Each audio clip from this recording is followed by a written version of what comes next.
So we're currently in the middle of a winter storm. I have a neighbor who's sitting outside right now smoking, and she's staring at me because I'm filming in front of a window. That's cool.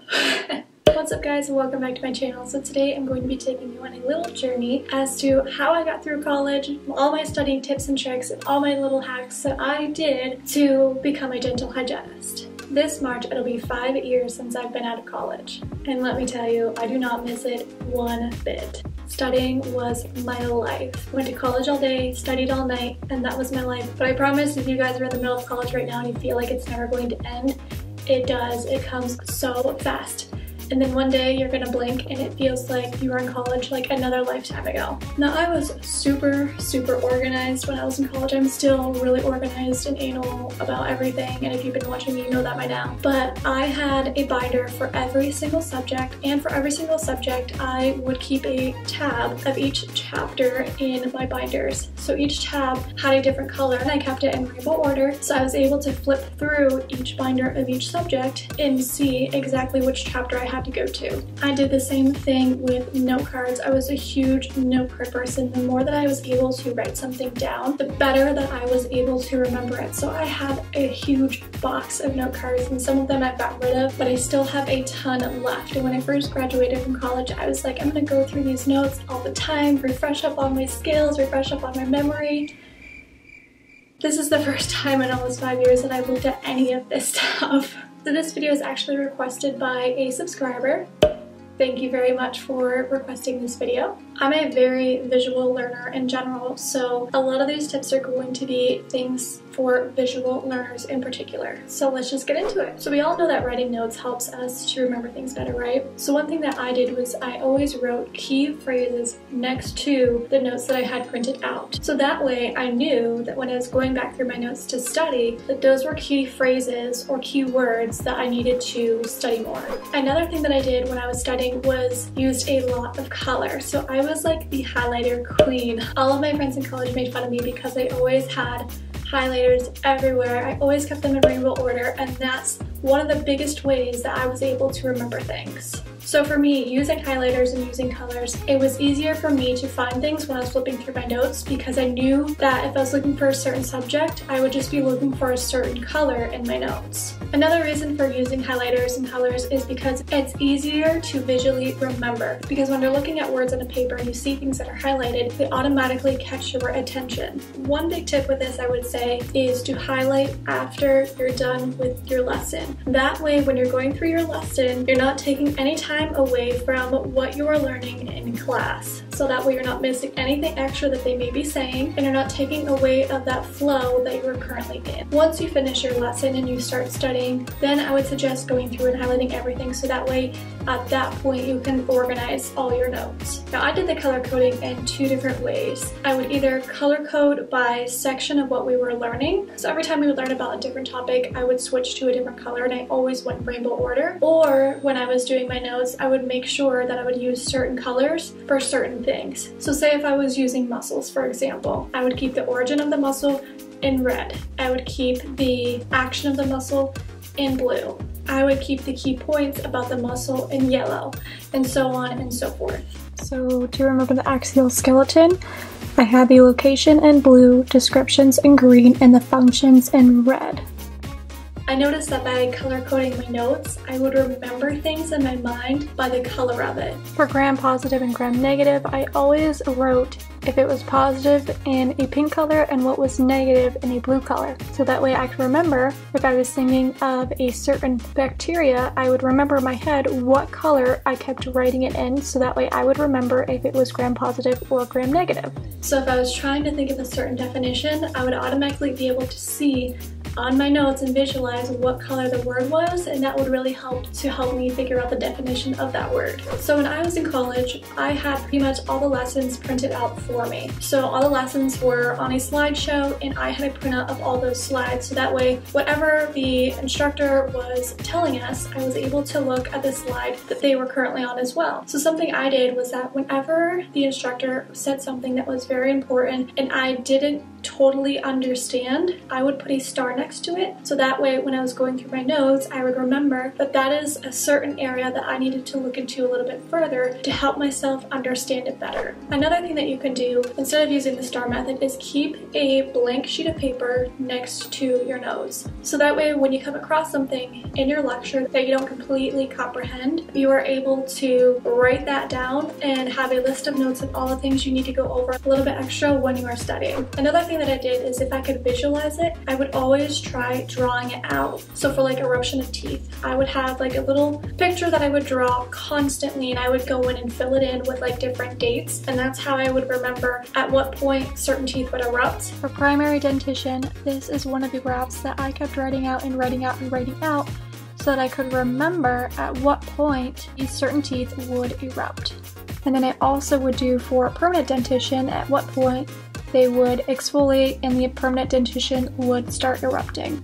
I also did this for root completion and to remember how many pulp horns was in each tooth. Even for cranial nerves, I did that as well. So I had a few ways of remembering the cranial nerves. So there's 12 cranial nerves. So one thing I did was make an acronym of all the different nerves to remember if they're motor, sensory, or both. So my acronym was, some say merry money, but my brother says big business makes money. So whenever I was taking my test, I could write out 1 through 12 and I could say my little acronym right to the side of it, and I would know which nerve was sensory, motor, or both. Another way I used to remember the cranial nerves was again writing 1 through 12, and then depending on the name of the cranial nerve, I again made an acronym using the first letter of each word. So my acronym for this was, on old Olympus towering tops, a Finn and German viewed some hops. Another way was just associating the actual names of the cranial nerves with certain things. So for the first cranial nerve, olfactory, I just thought of an old shoe factory smell. For the optic nerve, obviously I thought of the optic eye vision. Another way was remembering their location and if they're sensory, motor, or both. So again, I would just draw out a little face and I would add on each of the numbers onto the face to remember exactly where they were. The first thing I would do when I got the test is I would draw out my picture so that way I had that to reference while I was taking the test and I would know which cranial nerve went to which senses. And also on top of that, because I kept drawing it, I was able to visualize it in my head as well. I always had ways of remembering things. If I had a hard time remembering something, I was huge on acronyms, mnemonics. So here's a mnemonic that I did for remembering the different local anesthetics. The B was for bupivacaine, the M was for bupivacaine, the L is for lidocaine, the A is for articaine, and the P is for prilocaine. So if someone asked me what are the 5 local anesthetics, I would say Betty, Met, Larry, and Patty. Bupivacaine, lidocaine, articaine, and prilocaine. Riddles, like little songs, anything to help me remember certain things about a certain subject. And that was a huge help for me to help remember everything. Like I said, I'm a visual learner, so whenever I was learning certain muscles and parts of the body, I would always touch what we were talking about. So I was talking about the optic nerve, if I was talking about the olfactory nerve, I would always touch the areas that that nerve associated with. And I would do the same thing for bones and muscles. Like when I would talk about the zygomatic process, I got used to touching my cheek because I knew that that's what it associated with. The maxilla, the mandible. So that way when you're taking the test, you remember when you say mandible, this is what you do and you can remember where it's at. Another little thing that you can do is associate the positive and negatives with the plus sign and the minus sign whenever you're taking notes. So instead of constantly writing the advantages, disadvantages of certain things, I would just write the word, the list of pros and cons, positives, negatives, and then next to each word that was either positive or negative, I would put a plus sign or a minus sign. So that way I could look at the word and remember in my head a plus sign or negative sign next to it. Another big thing that I would do is that I would either record some of the lessons if we were allowed to, or if we weren't allowed to record certain lessons, I would record myself reading my notes. So for me, I had a really short drive to school every day. I didn't really have a lot of time to listen to my notes all the way there. But anytime I would drive to go visit my family, it was a few hours away. So what I did is that whenever I recorded my notes, that was what I would play when I was driving home, so that I was constantly listening to it on repeat over and over and over again while I was going home. So that way, when I was home visiting family and friends, I wasn't studying the whole time, and I was studying on the way to and from there. Always try to associate words with different things that you can visualize, different objects, different people, anything that you can think of that word reminds you of that you can associate it with. An example of a way I associated things was using the nervous system. So for the central nervous system and the peripheral nervous system, I remembered the central nervous system of having all the eyes. So I thought of CSI, central nervous system, CSI, having all the eyes, meaning that everything that had to do with the central nervous system started with an eye. Then for the peripheral nervous system, I remember it has to deal with all the S's, so I thought of SPN, which I associated with Spain. Serve, sensory spinal cord. A lot of what PNS has to deal with starts with S's. Another example is how I remembered astrocytes. So for astrocytes, I remembered the star and I remembered A, B, C, D. So for astrocytes, I remembered abundant, brace, blood-brain barrier, control, chemicals, capillary, and determination. So when I thought of astrocytes, I remembered A, B, C, D, and that helped me to remember the words that were associated with it.